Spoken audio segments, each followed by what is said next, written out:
मुख्यमंत्री भजनलाल शर्मा की press conference. CMO में मुख्यमंत्री भजनलाल की प्रेस कॉन्फ्रेंस। मुख्यमंत्री बनने के बाद ये पहली प्रेस कॉन्फ्रेंस और सबसे पहले तस्वीरें भी आपको जयपुर से सीधे फर्स्ट इंडिया दिखा रहा है। आज ही शपथ उन्होंने ग्रहण की है। राज्यपाल की मौजूदगी में पद एवं गोपनीयता की शपथ मुख्यमंत्री भजनलाल शर्मा को दिलाई गई है और इसके बाद ये उनकी पहली प्रेस कॉन्फ्रेंस। इससे पहले वो मुखातिब हुए थे और अपनी बात उन्होंने रखी थी जब उनके नाम का ऐलान किया गया था बीजेपी की ओर से। शीर्ष नेतृत्व और पर्यवेक्षक जब पहुंचे थे विधायक दल की बैठक में, उनका नाम तय हुआ था, तो उसके बाद वो अपने मन की बात कहते हुए दिखाई दिए थे। अपने आवास पहुंचे थे और लोगों से मिल रहे थे। समर्थकों का तांता लगा था। लगातार एक के बाद एक लोग उन्हें बधाई देने के लिए पहुंच रहे थे और इसके बाद ये पहली प्रेस कॉन्फ्रेंस होगी। आखिरकार देखा जाएगा कि क्या रोड मैप रखते हैं, क्या विचार हैं।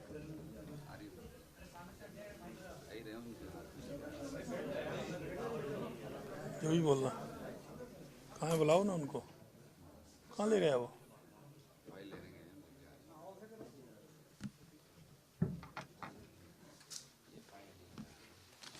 अरे सलीम को दी थी ना अभी मैंने।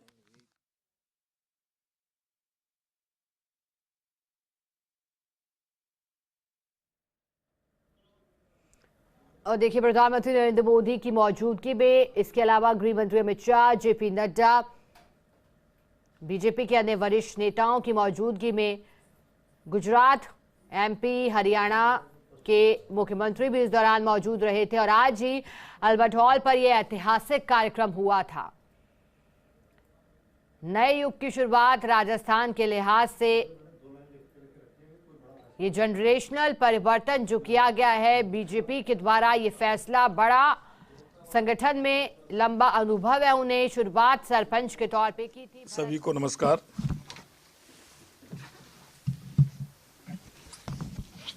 सबसे पहले तो मैं आपके माध्यम से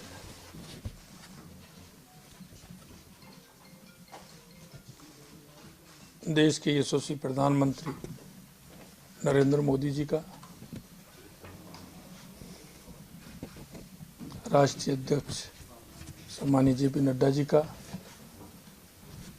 हमारे यशस्वी गृह मंत्री सम्मानीय अमित शाह जी का, हमारे रक्षा मंत्री सम्मानीय राजनाथ सिंह जी का, हमारे केंद्रीय सड़क परिवहन मंत्री सम्मानीय नितिन गडकरी जी का,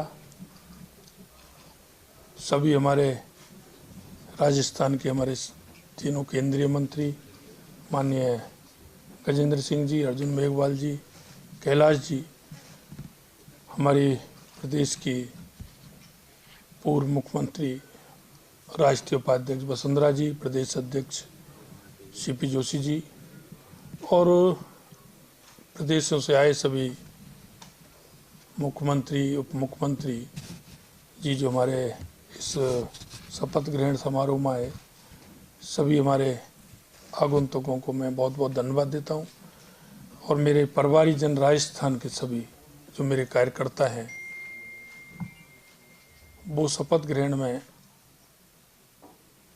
शामिल हुए, उन सभी को भी मैं बहुत बहुत धन्यवाद देता हूं और आप सभी को भी मैं बहुत बहुत धन्यवाद देना चाहता हूं कि आपने भी बहुत बड़ा सहयोग करके राजस्थान के एक एक जन जन के कार्यकर्ता और जनता, उन सभी का मैं आभार व्यक्त करता हूं कि इतनी बड़ी संख्या में वो सभी पधारे। उसके लिए मैं उनका भी बहुत बहुत धन्यवाद करता हूं। मित्रों, भारतीय जनता पार्टी राजस्थान ने चुनाव लड़ा। माननीय देश के यशस्वी प्रधानमंत्री नरेंद्र मोदी जी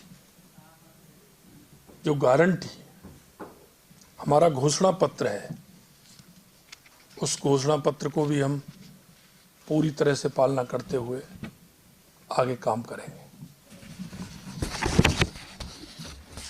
मैं उन विषयों को भी धीरे धीरे हम लेना चाहेंगे जिनसे राजस्थान की जनता त्रस्त थी। हम उन विषयों को भी लेना चाहेंगे जिन विषयों को लेकर के देश के यशस्वी प्रधानमंत्री नरेंद्र मोदी जी हमारे पंडित दीनदयाल उपाध्याय जी की अंत्योदय की योजना को लेकर के उस अंतिम व्यक्ति के पायदान के लिए, उस अंतिम व्यक्ति का सहारा बनने के लिए, उस अंतिम व्यक्ति की अभिभूति के लिए देश की यशस्वी प्रधानमंत्री नरेंद्र मोदी जी जो काम कर रहे हैं, उन विषयों को भी हम लेना चाहते हैं। मैं आपके माध्यम से मैं बताना चाहता हूं कि महिलाओं के लिए हमारी यशस्वी प्रधानमंत्री जी ने जिस तरह का काम किया है पूरे देश के अंदर, हमने राजस्थान में महिला और बाल का अत्याचार देखा है। हमारी ये सरकार किसी भी कीमत पर महिला और बाल का अत्याचार सहन नहीं करेगी। महिला सुरक्षा, भ्रष्टाचार हमारी प्रमुख रूप से प्राथमिकताएं रहेंगी। कानून व्यवस्था हमारा प्रमुख विषय रहेगा। महिला सुरक्षा, भ्रष्टाचार उन्मूलन हमारी सरकार की मुख्य प्राथमिकताएं होंगी। देश के यशस्वी प्रधानमंत्री श्री नरेंद्र मोदी जी के नेतृत्व में मार्गदर्शन में चलते हुए प्रदेश की डबल इंजन की सरकार किसान, गरीब, महिलाओं, युवाओं को ध्यान में रखते हुए मजबूत फैसले लेंगे। महिलाओं के विरुद्ध अपराध पर किया जाएगा पूर्ण नियंत्रण, जिम्मेदारी भी दी जाएगी। महिलाओं के विरुद्ध अपराधों के समूल उन्मूलन के लिए हमारी सरकार कृत संकल्पित है। असामाजिक एवं आपराधिक तत्वों को चिन्हित कर उन पर भी कठोर कार्रवाई की जाएगी। प्रदेश की जनता को मिलेगी भ्रष्टाचार से मुक्ति। सरकार भ्रष्टाचार के विरुद्ध जीरो टॉलरेंस की नीति पर चलते हुए कार्य करेगी।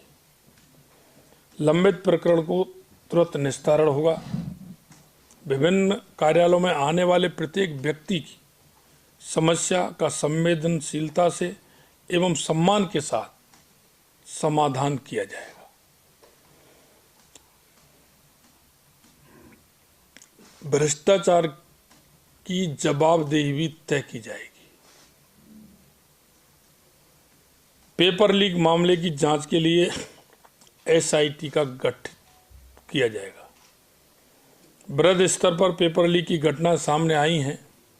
इसमें प्रदेश के युवाओं को मनोबल टूटा है। आज ही हमने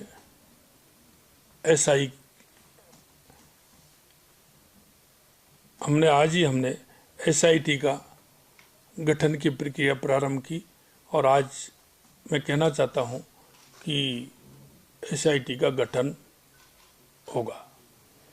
पेपर लीक के मामले में के लिए जांच एसआईटी गठन करने का निर्णय लिया है। प्रदेश के युवाओं की शक्ति के भविष्य के साथ जो खिलवाड़ करने वाले अपराधियों को सख्त सजा मिलेगी, क्योंकि उन युवाओं का भविष्य अंधकार में जिन्होंने डालने का काम किया है, ये सरकार किसी कीमत पर उनको बख्शने वाली नहीं है। भविष्य में कोई पेपर लीक की घटना ना हो, ये सुनिश्चित किया जाएगा। जिन्होंने किया है उनको छोड़ा नहीं जाएगा। एंटी गैंगस्टर टास्क फोर्स की भी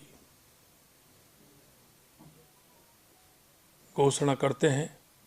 संगठित अपराध उन्मूलन के लिए एडीजीपी अधिकारी के नेतृत्व में एक विशेष कार्यदल एंटी गैंगस्टर टास्क फोर्स का गठन किया जाएगा।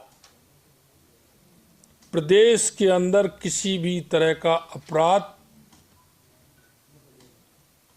नहीं होने दिया जाएगा। सख्त कार्रवाई की जाएगी और किसी भी तरह का अपराध होगा उसके खिलाफ कार्रवाई होगी। जैसा मैंने कहा, देश के यशस्वी प्रधानमंत्री नरेंद्र मोदी जी पंडित दीनदयाल उपाध्याय जी के अंत्योदय की योजना को लेकर के कल 16 दिसंबर को पूरे राजस्थान के अंदर विकसित भारत संकल्प यात्रा से जनता तक पहुंचेगी जन कल्याणकारी योजना है। मैं आपके माध्यम से मैं बताना चाहता हूं कि माननीय प्रधानमंत्री जी का ये ड्रीम प्रोजेक्ट पंडित दीनदयाल उपाध्याय के अंत्योदय को लेकर के जो उन्होंने पूरे देश के अंदर उन गरीब परिवारों को चिन्हित करने का भी काम किया है और उनको उन योजनाओं का लाभ देने का भी काम किया है। हम चाहते हैं कि कोई भी पात्र व्यक्ति इस योजनाओं से वंचित ना रहे। इसके लिए भी हमने एक प्रदेश के अंदर एक मॉनिटरिंग कमेटी का गठन किया है कि प्रतिदिन कितने पात्र लोगों को लाभ देने का काम किया है। ये काम सिर्फ पेपर पर नहीं होगा, ये काम जनता के बीच में जाकर के जो हमारा विकसित भारत संकल्प यात्रा है इसके माध्यम से पूरे प्रदेश के अंदर होगा। देश के यशस्वी प्रधानमंत्री श्री नरेंद्र मोदी के विजन पर चलते हुए भारत विकासशील से विकसित देश बनने की ओर तेजी से अग्रसर हो रहा है। यात्रा के तहत प्रदेश में सभी लाभार्थियों तक जन कल्याणकारी योजनाओं की पहुंच सुनिश्चितता की जाएगी।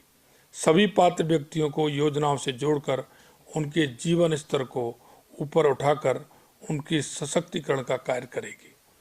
यात्रा के द्वारा अब तक सरकारी योजनाओं के लाभ से वंचित सभी प्रदेशवासियों को लाभान्वित किया जाएगा।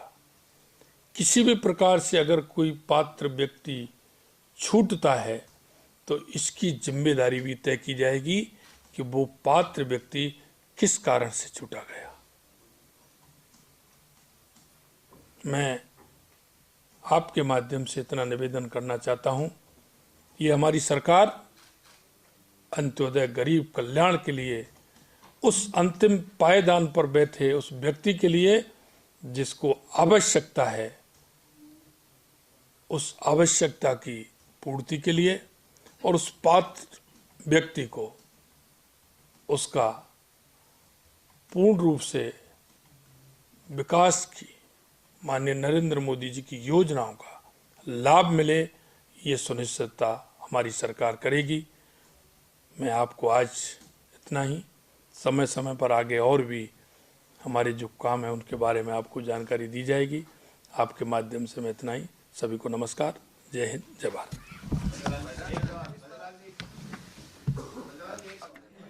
और देखिए, मुख्यमंत्री भजनलाल शर्मा की पहली प्रेस कॉन्फ्रेंस और इन्हें हम आपको 10 बिंदुओं से समझाना चाहेंगे।